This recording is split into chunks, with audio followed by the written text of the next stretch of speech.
नमस्कार, मैं हूं आशीष चित्रांशी और आप देख रहे हैं the news launcher. Mid day मुद्दा विद अशोक वानखेड़े। और आज ये समझना जरूरी है कि क्या नेतन्याहू न्यूक्लियर वॉर पर आमादा है। न्यूक्लियर वॉर की जिद किए बैठा है। जब तक वो पूरे मिडिल ईस्ट को तबाह नहीं कर लेगा मानेगा नहीं, क्योंकि अपने देश में नेतन्याहू के लिए हालात बहुत विपरीत हो चले हैं। इजराइल से ऐसे वीडियोज भी आए हैं जिनमें माँ ही अपने बच्चे को मना करती है कि वो सेना में भर्ती नहीं होगा। फौजी जबरन खींच के ले जाने की कोशिश करते हैं और मारपीट होती है सड़कों। मेयर वहां पर इजराइल के सीमावर्ती इलाके का मेयर नेतन्याहू और उसके प्रशासन के खिलाफ चीखता है।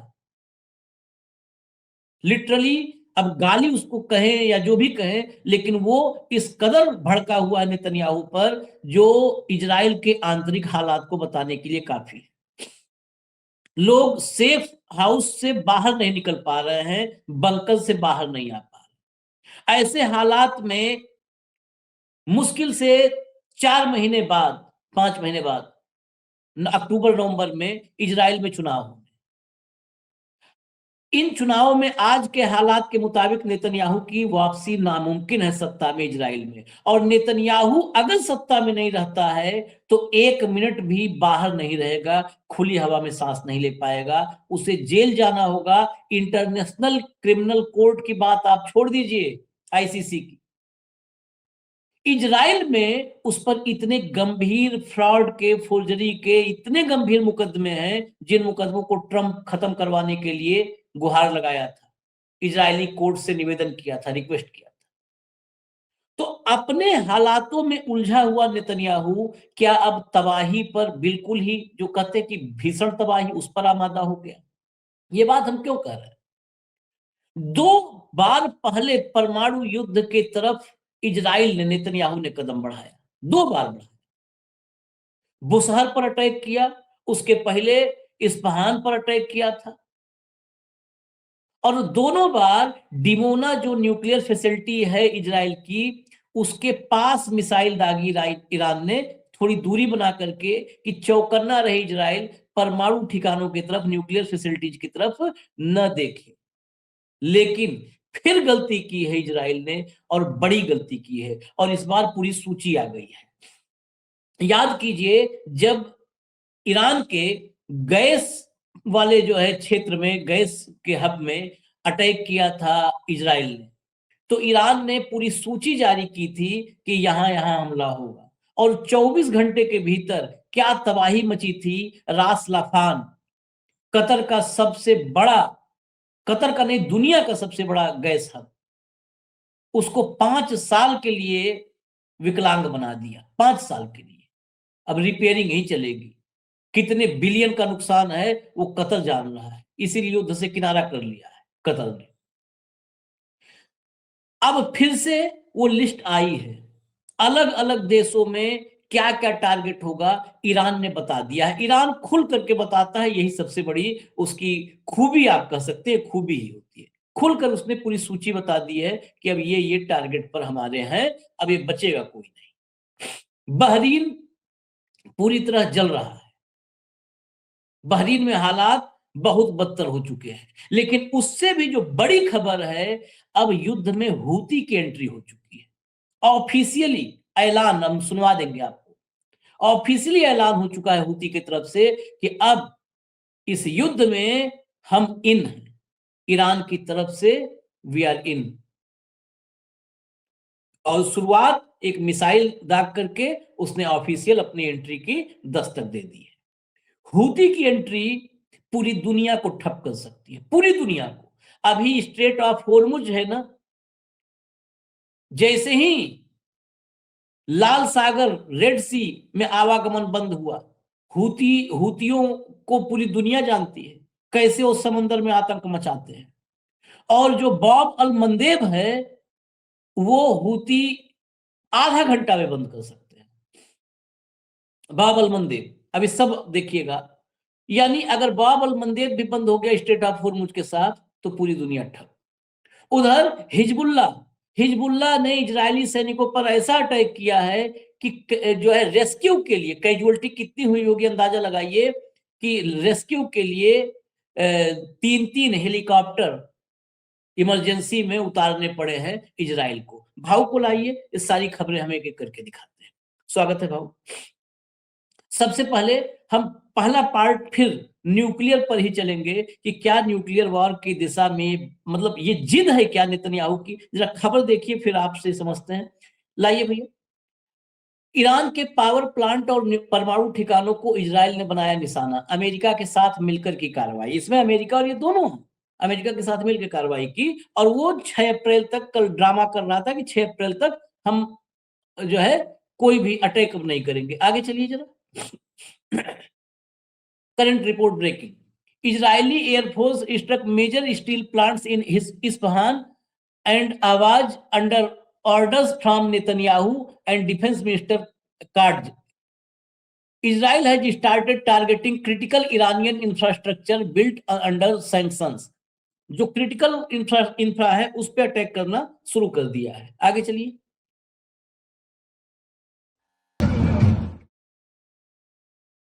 ये विजुअल ऑडियो बंद कर दीजिए, ऑडियो बंद कर दीजिए।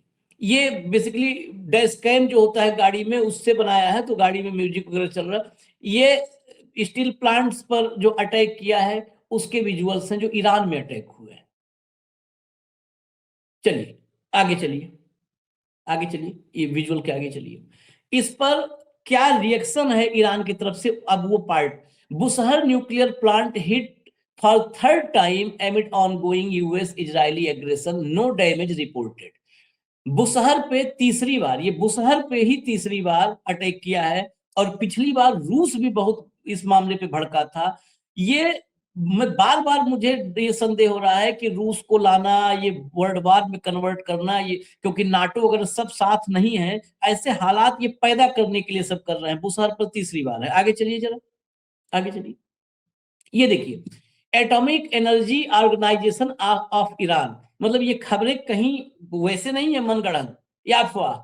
ये जो ईरान में जितने न्यूक्लियर फैसिलिटीज है उनका जो आधिकारिक रूप से जो दफ्तर है atomic energy organisation of Iran, उसकी तरफ से ये कंफर्मेशन 28 मार्च की एकदम सुबह, मतलब आधी रात के बाद 12:54 पे ये कंफर्मेशन किया गया है। पूरा कंफर्मेशन है। आगे चलिए, आगे। ईरान के विदेश मंत्री सैयद अब्बास अरागची ने ट्वीट किया, Israel has hit 2 of Iran largest steel factories, A power plant and civilian nuclear sites.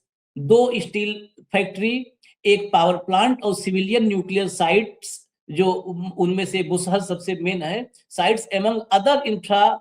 Israel claims it acted in coordination with the US. इस बार इजराइल ने ये भी क्लेम करके क्लियर कर दिया है कि हम अमेरिका के साथ, हर बार अमेरिका हट जाता था कि इजराइल बिना हमारी जानकारी के किया, इस बार ये कंफर्म हो गया कि यूएस के साथ किया। Attack contradicts ports extended deadline for diplomacy. ये जो प्रेसिडेंट ऑफिस से जो ट्रंप की तरफ से जो है एक्सटेंडेड डेडलाइन थी 6 अप्रैल की, उसको भी ये कंट्राडिक्ट कर रहा है। Iran will exact heavy price for Israeli crimes. ये जो हैवी प्राइस है वो क्या है हम आगे ही दिखा देते हैं। चलिए आगे जरा चलिए, क्या कीमत इसकी रखी है। Iran warns it will strike steel plants in Israel and 5 Gulf countries in retaliation for recent attacks on its own steel facilities. Israel, Saudi Arab, UAE, Qatar, Bahrain और कुवैत, ये इसने अपने टारगेट बता दिए हैं। जरा दिखा दीजिए पूरा, वो पूरा डिटेल, ऐसा नहीं है आधा अधूरा नहीं जारी हुआ है, पूरा डिटेल है, पूरी डिटेल। ये लाइए, ये देखिए आप, steel complexes in the Persian Gulf countries and Israel. Saudi Arab सबसे ऊपर है, सऊदी अरब। कॉम्प्लेक्स का नाम भी मैं बता दूं, हालांकि दर्शकों को शायद इतना इंटरेस्ट ना हो इन फैक्ट्स में, लेकिन मैं बता देता हूं। हदीद, ये जुबैल में है लोकेशन इसका, और पूरा डिटेल बताया है। इसका annual production capacity 6 million ton का है। इस पर ये अटैक करेंगे। उसके बाद नीचे यूएई है, यूएई में एमिरेट्स स्टेट अरकान name of complex Abu Dhabi location है इसका, और इसका एनुअल प्रोडक्शन 3.5 मिलियन टन है। उसके नीचे कतर है, कतर में स्टील प्लांट, लोकेशन मसाइद है और इसका जो है 2.6 मिलियन टन का प्रोडक्शन कैपेसिटी है। उसके बाद बहरीन में ये अल हद में है ये प्लांट, उसकी कैपेसिटी 1.7 मिलियन टन है। उसके नीचे कुवैत का है प्लांट, कुवैत में सोइबा में है और 1.2 मिलियन टन है। और उसके नीचे इजराइल का प्लांट है असदूद में, इसका 1 मिलियन टन एनुअल प्रोडक्शन की कैपेसिटी है। और ये सारे के सारे 6 जो है 1 2 3 4 5 6 टारगेट बिल्कुल डिक्लेयर कर दिया है, घोषित कर दिया है ईरान ने। पिछली बार का गैस वाला याद करिए, गैस वाले में भी डिक्लेयर किया था और हम भावुक कार्यक्रम किए थे। अभी इसी पर परमाणु युद्ध वाले पे चर्चा करते हैं, फिर अभी यहूदी की एंट्री और भी महत्वपूर्ण है, उस पर अलग चर्चा करेंगे। इसी में अगला हिस्सा, अगला सवाल होगा। भाऊ, ये नेतन्याहू बार बार इतनी बार आईएईए भी चिंता जता रही है। आईएईए ईरान की नहीं है, वो तो वहां पर जो ग्रासी बैठा हुआ है वो ईरान को हमेशा जो है टारगेट पे रखता है। लेकिन वो भी पिछली बार चिंता जताया था कि अब ये खतरनाक हो सकता है, अब परमाणु साइट से दूर रहना चाहिए, लेकिन ये फिर बार देखिए, बार वहां था। परमाणु साइट पे जब पहली बार हमला हुआ तो अमेरिका ने भी क्रिटिसाइज किया था, लेकिन हमने तब भी कहा था कि ये बार बार परमाणु की तरफ जानबूझ के, देखिए हमने एक बात कही थी कि परमाणु युद्ध किसको कहेंगे आप? परमाणु बम डालने से जो रेडिएशन होगा उसके तबाही मचेगी उससे, या किसी परमाणु जो शांति के लिए परमाणु यूज होती है जैसी परमाणु ऊर्जा है, वहां आप यदि अटैक करके यदि वहां रेडिएशन लीक होता है तो वो वैसा ही माना जाएगा, ये परमाणु युद्ध है, ये वॉर क्राइम है आशिष। और इजराइल लगातार कर रहा है। इजराइल इसको बार बार इस लेवल पे लेके जा रहा है कि ये परमाणु युद्ध में तब्दील हो।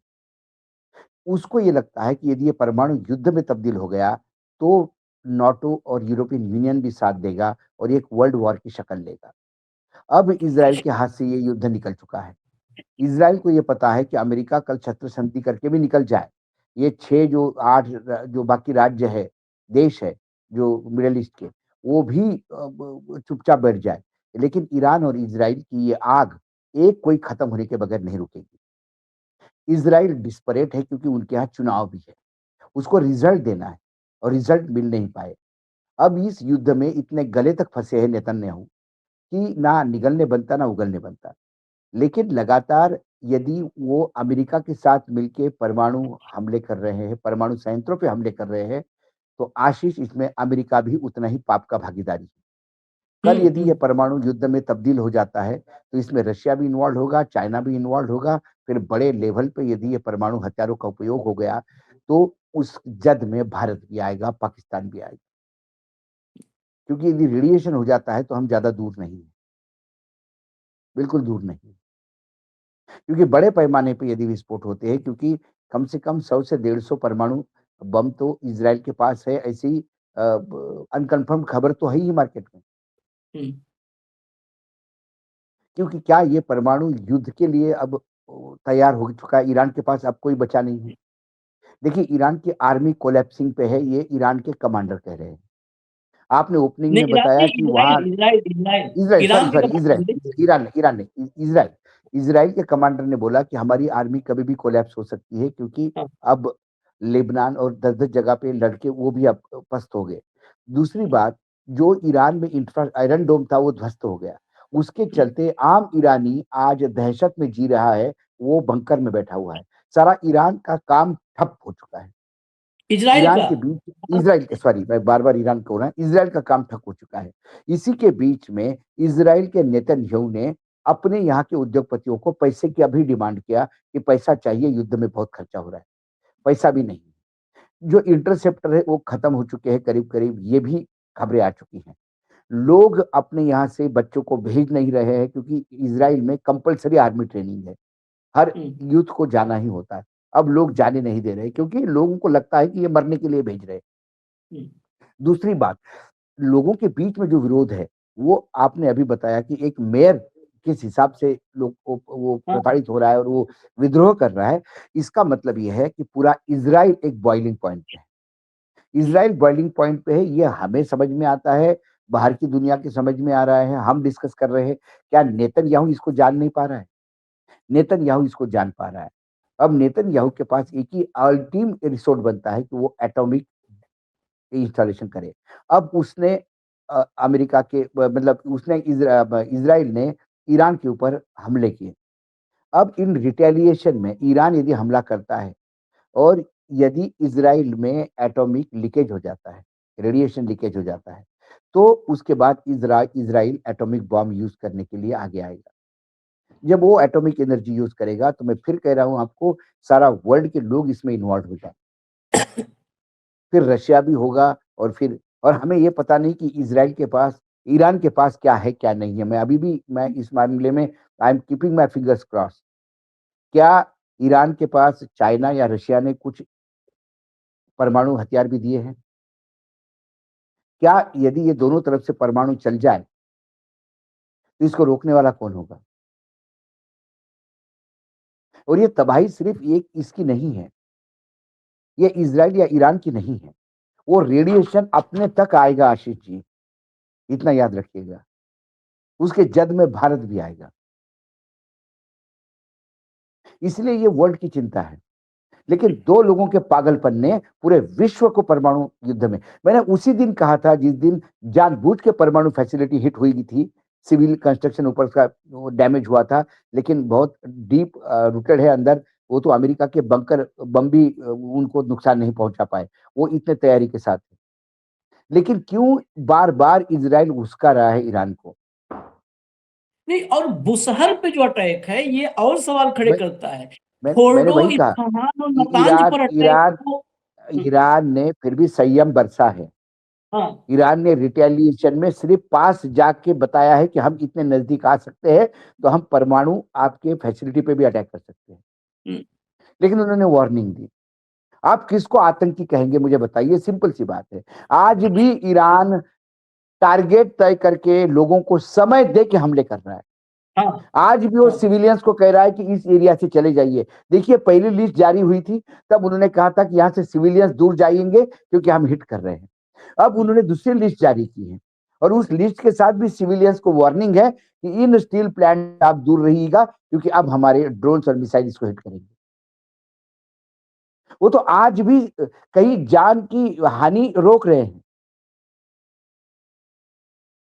लेकिन दूसरी तरफ इज़राइल क्या कर रहा है? ये तो इज़राइल हिट। ये पूरा प्रयास कर रहा है कि या तो इज़राइल में या तो ईरान में कहीं ना कहीं। नहीं, ये तो इसीलिए बार-बार तीसरी इजराइल बार तो लोगों को मारने पे आमादा है। लोगों को मारने पे आमादा है, वो तो जान लेने पे आमादा है। तीसरी बार तीसरी आशीष जी मजाक नहीं है। पहली बार हो सकता है गलती हो गई, दूसरी बार हो सकता है कि बहुत गुस्से, अब तीसरी बार कर रहा है, इसका मतलब आप चाहते हैं कि परमाणु युद्ध हो। क्या आपको लगता है कि आप परमाणु इतने हथियार है आपके पास कि आप सबको नेस्तनाबूद करके एक ग्रेटर इज़राइल का सपना देख रहे हैं?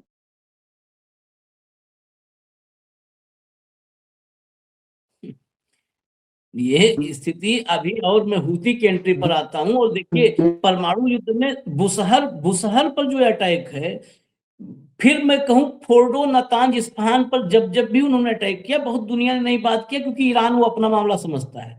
बुसहर पर अटैक पूरी दुनिया को, रूस को भी जो है वो प्रोवोक करता है। और बुसहर पूरी दुनिया जानती है ये सिविलियन न्यूक्लियर बैठे प्लांट है। बैठे सिविलियन। और ये घर बैठे बैठे सिविलियन न्यूक्लियर प्लांट है। ये सिविलियन न्यूक्लियर प्लांट वहां 1,000 मेगावाट का बिजली प्रोडक्शन है। 1,000 मेगावाट का बिजली का प्रोडक्शन है, जहां से ईरान के लाखों घरों में बिजली जलती है। उस पर हमला करके, और रूस ने पिछली बार चेतावनी दी थी, हमने सुनवाया भी था। जरा आगे चलते हैं हूती की एंट्री पर। भैया अगली हेडलाइन लाइए जरा। हूती की एंट्री इस युद्ध में होगी तो युद्ध कहां जा सकता है? चलिए पहले ये दिखाइए, तेल अवीव पर अटैक। तेल अवीव पर चलाइए, विजुअल को चलाइए। तेल अवीव पर अटैक का ये विजुअल है। ये उसके बाद ये देखिए धमाका। अभी ये कंफर्मेशन कि एग्जैक्टली यहाँ पर क्या फैसिलिटीज थी तेल अवीव में जो ये बम गिरा है, ये अभी नहीं आया है, लेकिन ये बड़ा अटैक था तेल अवीव पर, वो जो परमाणु और स्टील प्लांट पर हमले के बाद जो जवाब दिया ईरान ने। लेकिन उससे बड़ी खबर जरा हूती वाले हिस्से पर आते हैं। भैया लाइए हेडलाइन, लाइए अगली खबर लाइए। अमेरिका ईरान जंग में यमन की एंट्री, ट्रंप के खिलाफ खोला मोर्चा, इजराइल पर दागी मिसाइलें। आगे चलिए। ये हूती ने दागी है मिसाइलें। अमेरिका ईरान के बीच जंग में अब यमन की एंट्री, हूतियों ने इजराइल पर दागी मिसाइल। आगे चलिए। जंग में कूदे हूती, होर्मुज स्ट्रेट के बाद एक और समुद्र का रास्ता बंद होगा। बाब अल मंदेब की ये बात हो रही है, अभी डिटेल में हम आपको दिखाएंगे सारा नक्शा वगैरह। आगे चलिए जरा। बिस्मिल्लाहिर्रहमानिर्रहीम।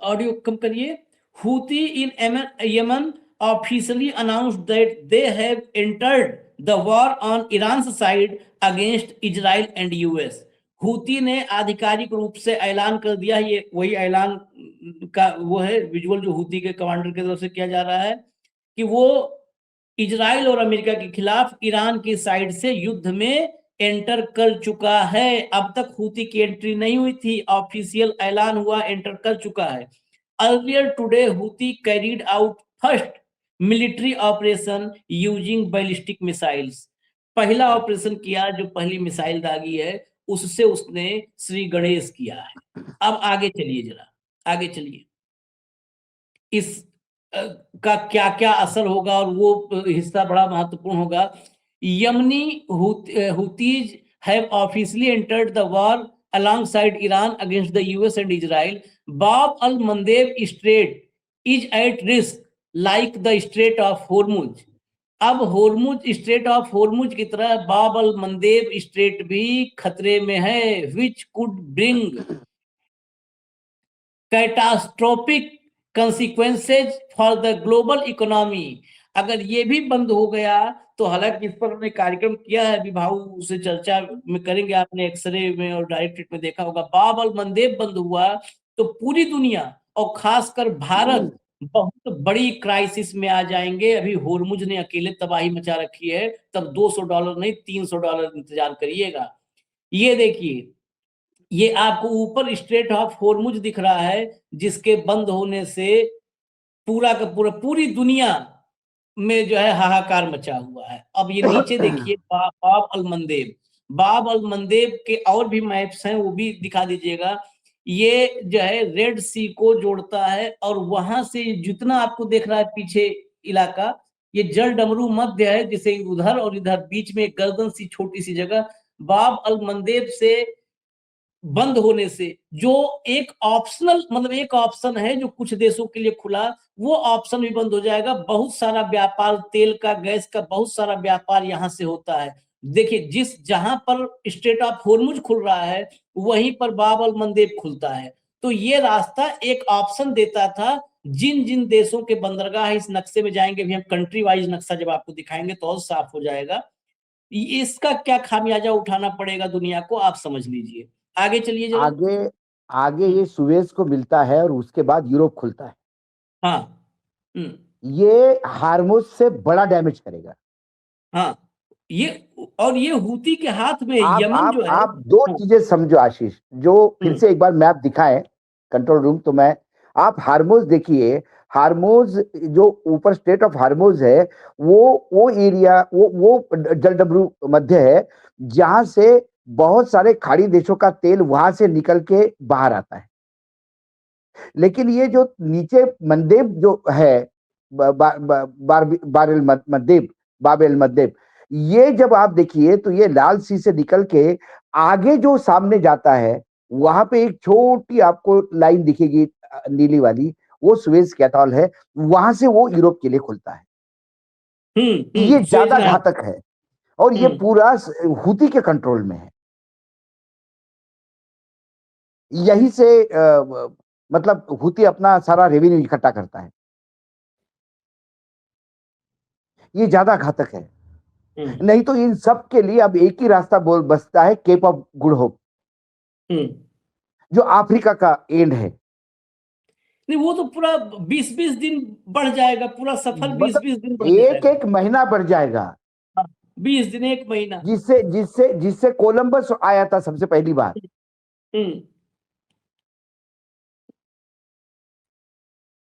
और हूती, आप देखिए मैप में, एक मैप और अभी आपके स्क्रीन पर आएगी, ये मैप देखिएगा तो और क्लियर हो जाएगा।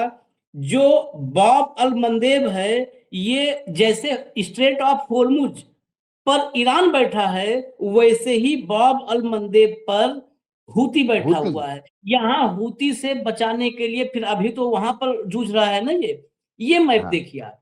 इसमें राइट वाला देखिएगा, राइट वाले में ज्यादा क्लियरिटी है, जो उसका राइट का हिस्सा है। ये आप नीचे देखिए बाब अल मंदेब, वो जो पतला सा है बाब अल मंदेब, और ऊपर देखिए जो देश है वो है यमन। इस यमन में हूतियों का राज है। यहाँ पर सारी ताकत हूतियों के पास है, और हथियारों का इनके पास अथाह संग्रह, हथियारों का इनके पास भी है, रॉकेट, मिसाइल। ये जैसे स्टेट ऑफ होर्मुज में ईरान की पोजीशन थी, सेम वही पोजीशन यहाँ पर यमन की है। यमन के अलावा आप जब नीचे देखेंगे तो आपको जिबूती दिखेगा। जस्ट देखिए नीचे जिबूती, वो जिबूती की स्पेलिंग डी से शुरू होती है, DGJI, तो हाँ, हाँ। वही है जो डी से है, वो जिबूती है। इथोपिया के बगल में है। हाँ, वो छोटा सा, सोमालिया और इथोपिया के बीच में है। हाँ, वो जिबूती आइलैंड बेसिकली है। जिबूती बहुत छोटा सा देश है, बहुत छोटा। ये जिबूती अमेरिका का बेस है, जिबूती। डिएगो गार्सिया, आपने चर्चा सुना होगा, डिएगो गार्सिया, जिसको लेकर के जिस पर मिसाइल दागा था ईरान ने, 4000 किलोमीटर वाला। रीच वाली मिसाइल। डिएगो गार्सिया के बाद जो दूसरा वहां पर बेस डिएगो गार्सिया के लोड को कम करने के लिए बनाया था अमेरिका ने, वो बेस है जिबूती, जो आपको नीचे दिख रहा है जिबूती। ये जिबूती मतलब यहीं पर अमेरिका बैठा है और यहीं पर यमन बैठा है। लेकिन अब जब भी हूतियों ने जहाजों को उड़ाया है, उनसे रंगदारी वसूली है, हूती खूब रंगदारी वसूले हैं वहां पर। जो भी रेड सी से निकले हैं जहाज बीच बीच में, तो वो ऑपरेशन चलाते हैं पैसा कमाने के लिए, अपना खजाना भरने के लिए। तो सब जहाज दे करके पैसा जाते हैं। हूतियों पर ये काबू नहीं कर पाए, बहुत अमेरिका ने कोशिश की। अगर यहां पर युद्ध छिड़ा तो युद्ध का एक नया मोर्चा हो जाएगा। ये जैसे ही बंद हुआ, इसका कहने का मतलब तात्पर्य जो मेरा है कि इस मोर्चे पर जिबूती है, और यहां पर अगर अमेरिका उलझा तो एक नया मोर्चा हो जाएगा, अमेरिका एक और फ्रंट पर उलझ जाएगा। और जो ऊपर आप बिल्कुल मैप में मैप लाइए, ऊपर जो भाव कह रहे थे, ऊपर बिल्कुल मैप लाइए, एकदम ऊपर रेड सी का ऊपरी कोना जब देखेंगे आप, जहां पर इजराइल आपको दिख रहा है लिखा हुआ, इजराइल, वो इजराइल के जस्ट नीचे आप देखेंगे तो वहीं पर सुएज कैनाल है, सुएज नहर। इजराइल की दूरी यहां से मतलब जो है काफी बीच में पूरा रेड सी और जॉर्डन है। यहां अमेरिका नए फ्रंट पर उलझ सकता है भाव, हटा दीजिए इसको।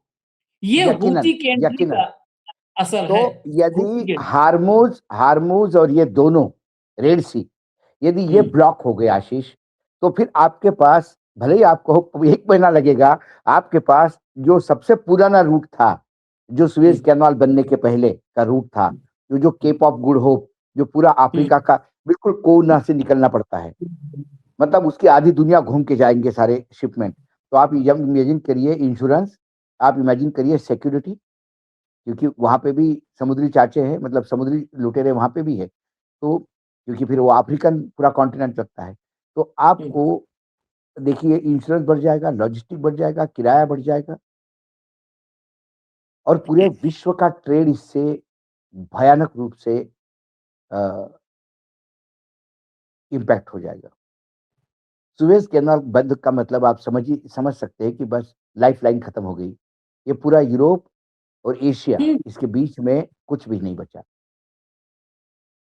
दुनिया का 20%, पूरी दुनिया का, हमारे लिए तो 50-55% महत्व था स्ट्रेट ऑफ होर्मुज का। होर्मुज स्ट्रेट से हमारा 50 से 60% का था आयात। लेकिन अगर बाब अल मंदेब बंद होगा तो पूरी दुनिया का, इससे कहा जाता है, क्योंकि सुएज कैनाल का बहुत बहुत ही इंपॉर्टेंस है, तो ये बाब अल मंदेब तो कहा जाता है कि 50% के आसपास अकेले हैं, दुनिया का 20% वहां, 50% यहाँ, 50% या 60% तक लोग बता, मतलब जो आंकड़े हैं अलग अलग, वो हार्मो देखिए, स्टेट ऑफ हॉर्मुज का इम्पोर्टेंस एनर्जी सेक्टर में है, क्योंकि बहुत सारे जितने भी ऑयल प्रोड्यूसिंग कंट्रीज है उनके लिए बाहर निकलने का समुद्री रास्ता वही है, इसीलिए हम कहते हैं कि 20% तेल निकलता है। लेकिन जो रेड सी क्रॉस करता है ना आशीष, ये तो पूरा वर्ल्ड का ट्रेड है, सारे ट्रेड के शिप उसमें जाता है, एनर्जी छोड़िए, सारे ट्रेड उसमें तो पूरा पूरा पूरा इकोनॉमी मार जाएगा, इकोनॉमी खत्म हो जाएगी। चलिए, ये हूतियों की एंट्री हो चुकी है, अब आगे बढ़ते हैं, जरा आगे बढ़िए भैया अगले। ये देखिए बहरीन,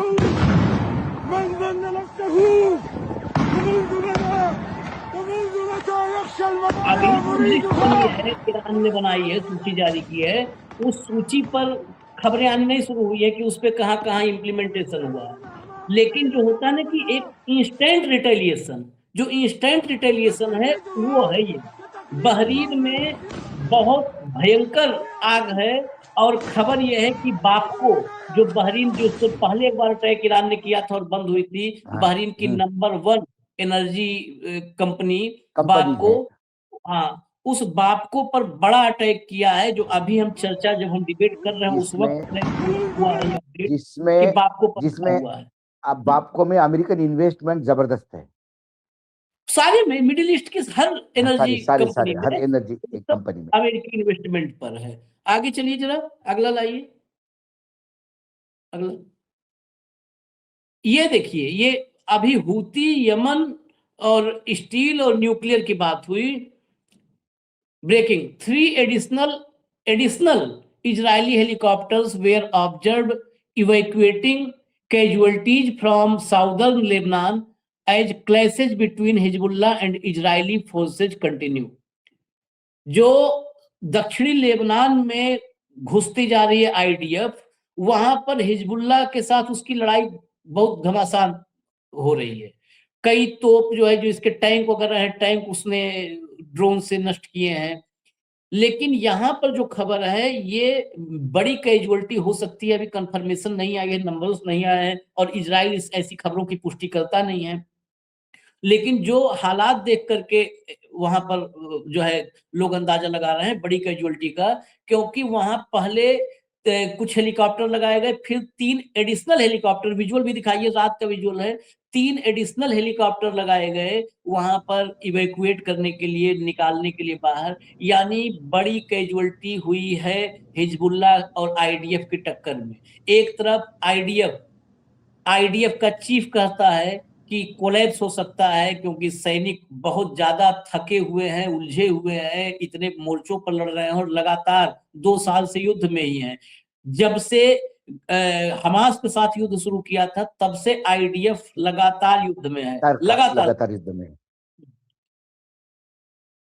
और ये स्थिति है जहां पर हिजबुल्लाह अलग मार रहा है। तो अब जो अमेरिका के 15 शर्तों में था कि आप प्रॉक्सी को बंद करिए, अब प्रॉक्सी को बंद नहीं, अब प्रॉक्सी हिसाब लेने के लिए उतर गया है। नहीं, अब प्रॉक्सी अभी तक बाहर थे, अब उतर गए हैं मार्केट में, उतर गए मैदान में हिसाब लेने के लिए। आज से 1 सप्ताह पहले हुतियों ने ही कहा था कि रेड सी में आपको तकलीफ नहीं होगी। हुतियों ने खुद कहा था कि we will not trouble the ongoing traffic in Red Sea, ये हुतियों का स्टेटमेंट था। यदि आज हुती इस युद्ध में ऐलान करके उतरे हैं, तो आप समझ जाइए दूसरा जलडमरू मध्य भी ब्लॉक हो रहा है, बिल्कुल ब्लॉक हो रहा है। चलिए, और भी अपडेट्स हैं अमेरिका के लिए, कुछ और बुरी खबरें आ रही हैं, इसी कार्यक्रम के दौरान कुछ फ्लैश हुई हैं, उन पर भी इंफॉर्मेशन इकट्ठा करना होगा। तो इंफॉर्मेशन इकट्ठा करके हम फिर आते हैं अगले कार्यक्रम में। अभी हमें इजाजत दीजिए, धन्यवाद भाऊ, बहुत बहुत धन्यवाद, नमस्कार।